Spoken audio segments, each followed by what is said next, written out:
ठीक है, अभी हमने जितने भी पॉइजन पढ़े हैं, भल्ला तक है, अर्किस्टूही जितना भी पढ़ा है, तो उस चार्ट में सब कुछ था लेकिन क्लिनिकल फीचर नहीं थे। ठीक है, मैंने आपको बोला था कि मैं आपको अलग से बताऊंगी। क्यों नहीं थे? क्योंकि सब जितने भी अपन ने 5-6 प्लांट पढ़े हैं, सबके क्लिनिकल फीचर या सिम्टम या साइन सबके सेम होते हैं, क्योंकि सबका मोड ऑफ एक्शन सेम है, इसीलिए सबके क्लिनिकल फीचर भी सेम है। हमने मोस्टली जितने भी प्लांट देखे थे सारे कैसे हैं? परगेटिव हैं, तो इसलिए सबके क्लिनिकल फीचर सेम रहते हैं। तो आपको अलग अलग से याद करके, जैसे कोई भी बुक आप उठा रहे हो तो अलग अलग उसमें आपको देखने को मिल रहा है, तो उसमें कंफ्यूज नहीं होना है। आप ये एक याद कीजिए और उसको सब में एग्जाम में लिख सकते हो। ठीक है, तो सबसे पहले हम देखते हैं कि कोई भी पॉइजन है उसने माउथ से इंटेक किया, तो इंटेक किया तो सबसे पहले जो साइन और सिम्टम आना शुरू होंगे वो मुंह से ही आना शुरू हो जाएंगे।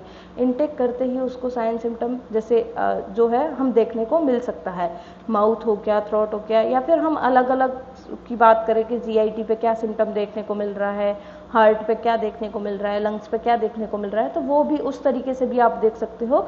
लेकिन ये ही काफ़ी है क्योंकि आप भूलोगे एग्जाम में, इसलिए मैंने सारा जो है एक साथ लिखने की कोशिश की है।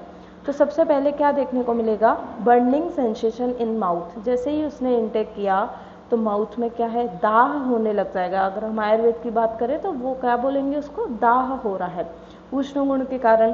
तो जो माउथ के अंदर, थ्रोट के अंदर, अब जैसे जैसे वो गले से नीचे उतरेगा, पूरा जो ईसोफेगस से होके स्टमक तक जाएगा, वहाँ तक जितने जितने रीजन बीच में आएंगे सब में क्या होगा? बर्निंग सेंसेशन होगा। जैसे माउथ हो गया, माउथ से थ्रोट में गया, थ्रोट से ईसोफेगस से होते हुए नीचे जा रहा है, तो चेस्ट में बर्निंग और एपीगैस्ट्रिक रीजन में हमें बर्निंग देखने को मिलेगी। यहाँ ये तो होगी बर्निंग सेंसेशन की बात, ये सब में कॉमन रहेगा।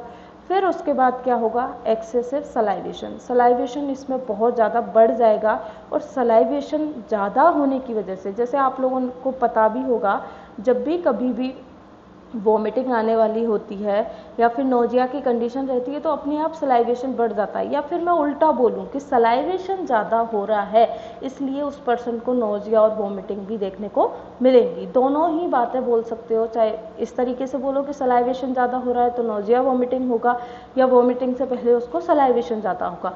क्योंकि क्या है, ये जो है स्टमक के अंदर पड़ा है, तो जैसे जो अपनी बॉडी का भी तो एक वो होता है कि अगर अपनी बॉडी में कोई भी फॉरेन पार्टिकल आ गया है तो बॉडी खुद भी तो उसको बाहर निकालने की कोशिश करती है, चाहे वो उसको वॉमिटिंग से निकाल रही हो, चाहे वो उसे विरेचन से या परगेशन करके निकाल रही हो, किसी भी तरीके से, लेकिन बॉडी भी रिएक्ट करती है। तो हम कुछ भी इसके अंदर तर्क दे सकते हैं कि नोजिया वॉमिटिंग का क्या कारण हो सकता है। फिर उसके बाद है, जैसे ही वो स्टमक के अंदर गया तो स्टमक के अंदर जाते ही क्या होगा? पेन और क्रैम्प्स इन एब्डोमिनल। क्योंकि ये क्या करता है? सीवियर, इससे क्या होगा? मसल्स के अंदर स्पाज्म होगा, इसलिए पेट के अंदर क्रैम्प्स आएंगे, कॉलिकी पेन होगा, और पेट के अंदर हमें क्या देखने को मिलेगा? दर्द देखने को मिलेगा। फिर क्या है, जितना भी अपन ने अभी पॉइजन पढ़ा है सारे कैसे हैं? परगेटिव हैं, तो सीवियर वॉटरी परगेशन देखने को मिलेगा। यहाँ पे केवल वॉटरी डायरिया देखने को मिलेगा हमें। कभी कभी अगर इन्फ्लामेशन ज़्यादा हो गया, कंजेशन हो गया, तो उसके साथ हमें ब्लड स्टेन देखने को मिल सकते हैं।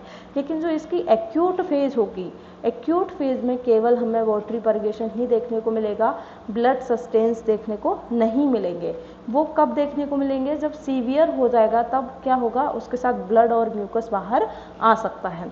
फिर क्या होगा? Excessive thrust. अब थ्रस्ट का अपना कारण है भाई, थ्रस्ट क्यों हो रही है? क्योंकि एक तो पहली बात यहाँ पे हो गया कि बर्निंग सेंसेशन है, इसकी वजह से भी हो सकती है। दूसरा क्या है? सीवियर डायरिया हो गया उसको, बॉडी के अंदर वाटर लॉस हो रहा है, तो उस पर्सन को नो डाउट प्यास बहुत ज़्यादा लगेगी, और इसका जो है गुण भी कैसा रहेगा? उष्ण रहेगा, उसके कारण भी उस पर्सन को प्यास बहुत ज़्यादा लगेगी। ठीक है, तो क्या देखने को मिलेगा हमें यहाँ पे? Excessive thrust. दूसरा क्या है? ओलिगोयूरिया या एनयूरिया। ओलिगोयूरिया और एनयूरिया, या तो यूरिन बहुत कम आएगा या बिल्कुल ही नहीं आएगा। ऐसा क्यों? क्योंकि सारा का सारा वाटर तो कहाँ जा रहा है? लूज मोशन हो रहे हैं उसको, सारा का सारा वाटर तो परगेशन से बाहर जा रहा है, तो यूरिन कहाँ से बनेगा? यूरिन के बनने के लिए वाटर है ही नहीं बॉडी के अंदर, डिहाइड्रेशन हो रखा है, तो इसलिए उस पर्सन को ओलिगोयूरिया और एनयूरिया ये भी सिम्टम हमें देखने को मिलते हैं।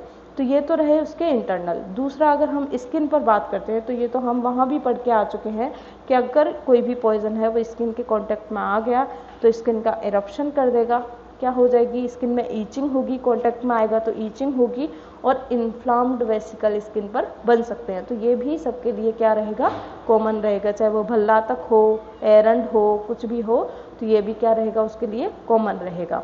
ये तो रही सिम्टम की बात। फिर आते हैं हम साइन पे। साइन क्या क्या देखने को मिलेंगे हमें? Sign of dehydration as per severity will form. Severity के अकॉर्डिंग हमें ये साइन देखने को मिलेंगे। ये हम ABC जितना भी मैंने लिख रखा है ये किसके साइन है? डिहाइड्रेशन के साइन है। तो ये तो आपको कॉमन वैसे भी पता होना चाहिए कि डिहाइड्रेशन के साइन क्या क्या होते हैं।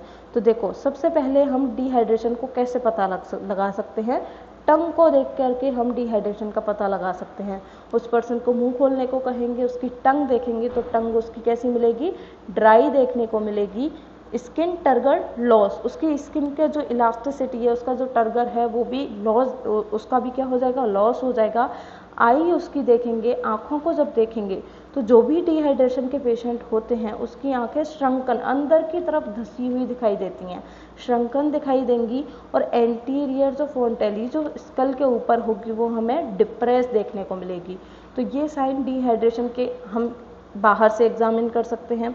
फिर क्या है, उसकी पल्स देखेंगे, पल्स उसकी क्या है? फिएबल देखने को मिलेगी, कभी घट रही है कभी बढ़ रही है।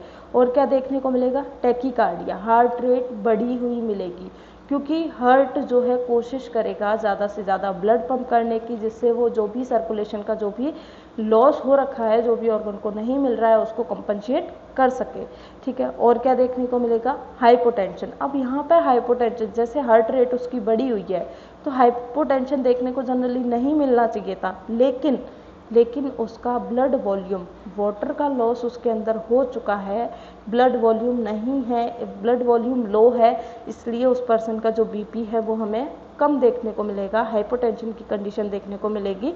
और रेस्पिरेशन उसका साई, यानी कि कभी बढ़ रहा है कभी घट रहा है, इसी तरीके का हमें देखने को मिलेगा। फिर क्या है, उस पर्सन की डेथ भी हो सकती है, क्योंकि अगर सीवियर डिहाइड्रेशन रहा तो सीवियर डिहाइड्रेशन के कारण पर्सन जो है वो हाइपोवोलेमिक शॉक में जा सकता है। सर्कुलेटरी फेलियर होने की वजह से उसके ऑर्गन फेल हो सकते हैं, जिसकी वजह से वो पर्सन ब्रेन डेड हो सकता है, उस पर्सन की डेथ हो सकती है। तो जितने भी हमने अभी पॉइजन पढ़े हैं उसके अंदर हमें ये साइन सिम्टम देखने को मिलेंगे। फिर नेक्स्ट है, इन सभी का क्या है? चिकित्सा क्रम। तो चिकित्सा क्रम का पैटर्न मैंने आपको कल बता दिया, इसीलिए आज मैं डायरेक्ट पढ़ रही हूँ। तो चिकित्सा क्रम में हम क्या करेंगे? सबसे पहले रिसक्सिटेशन। अब रिसक्सिटेशन में कल हमने उन कार्डियक पॉइजन के लिए पढ़ा था, हमने ABC 3 चीज़ें पढ़ी थी, लेकिन यहाँ पे हमें रिसक्सिटेशन में यहाँ क्या करना है, क्योंकि यहाँ पे अगर वो सीवियरिटी में आपके पास आया है तो उसको ABC पे आपको ध्यान नहीं देना, उसका सीधा का सीधा आपको ध्यान देना हाइपोवोलेमिक शॉक में। क्योंकि ये आज के जो भी हमने पॉइजन पढ़े हैं, कल वाले कार्डियक पॉइजन थे तो वो तो क्या कर रहे थे, कोई हार्ट रेट को कम कर रहा था, कोई हार्ट रेट को बढ़ा रहा था, वो तो हार्ट पे डायरेक्ट काम कर रहे थे। लेकिन ये वाला क्या काम करेगा?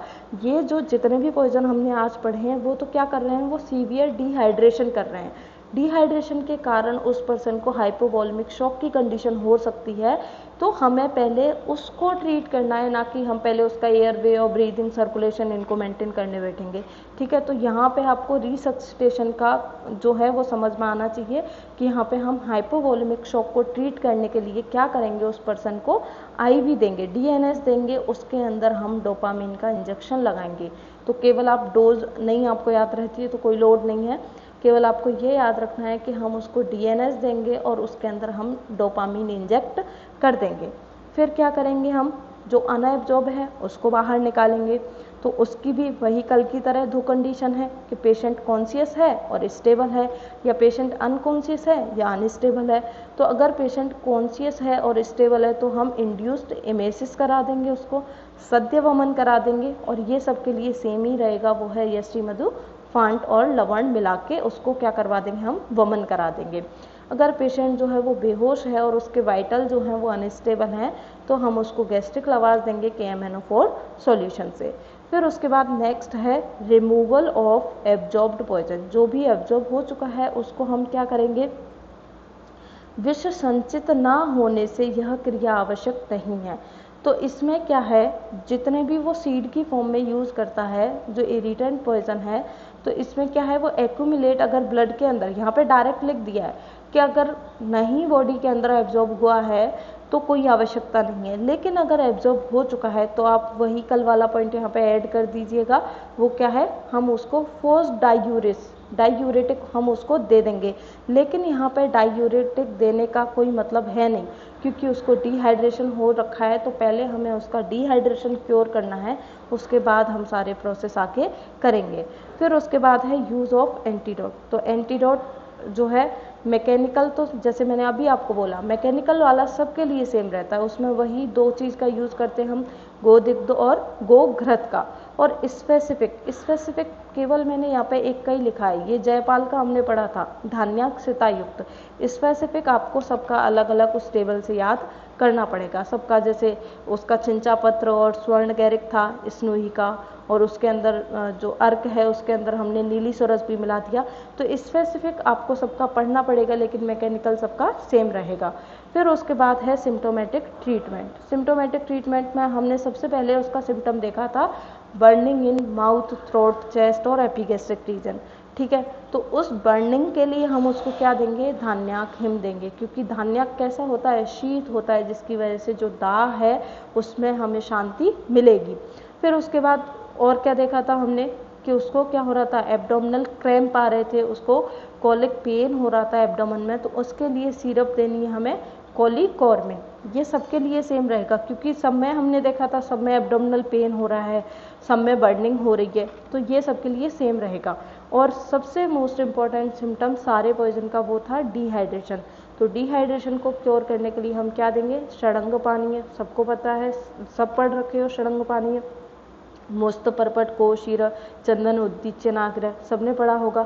तो षडंग पानी देना है उसको हमें, और क्या देना है, नींबू सरस, नींबू पानी पिला सकते हैं उसको, और ORS दे सकते हैं, या फिर अगर उससे भी ठीक नहीं हो रहा तो हमें उसको क्या देना पड़ेगा, ड्रिप लगानी पड़ेगी, IV फ्लूइड देना पड़ेगा। तो इस तरीके से हम उस पेशेंट को क्योर कर सकते हैं। और इन पेशेंट को बचाना ज़्यादा आसान है, क्यों, क्योंकि इनका फेटल पीरियड बहुत लंबा होता है। पॉइजन के हिसाब से देखें तो इनका फेटल पीरियड बड़ा होता है। बाकी सारे जो और हम आगे पॉइजन पढ़ेंगे, किसी का आधा घंटा देखने को मिलेगा आपका, किसी को 12 घंटे, किसी के 24 घंटे, इस तरीके का होगा। तो इनको क्योर करना ज़्यादा आसान है, इसीलिए इसमें आपको सारा का सारा, अगर इन जो भी प्लांट हमने आज पढ़े हैं इनकी पॉइजनिंग हुई है तो आप उसका डिहाइड्रेशन ठीक कर दो, आप 70-80% उस पेशेंट को वहीं की वहीं ठीक कर दोगे, अगर आपने डिहाइड्रेशन उसका क्योर कर दिया। चाहे वो आप ओरली उसको ORS वगैरह दे के कर रहे हो, चाहे उसको IV फ्लूइड दे के कर रहे हो, लेकिन आपको करना क्या है, उसका जो है डिहाइड्रेशन है वो ठीक करना है। डिहाइड्रेशन ठीक होगा तो ही उसका BP नॉर्मल होगा, और BP नॉर्मल हो जाएगा तो पेशेंट जो है उसके वाइटल जो है वो स्टेबल हो जाएंगे और आप पेशेंट को बचा सकते हो। फिर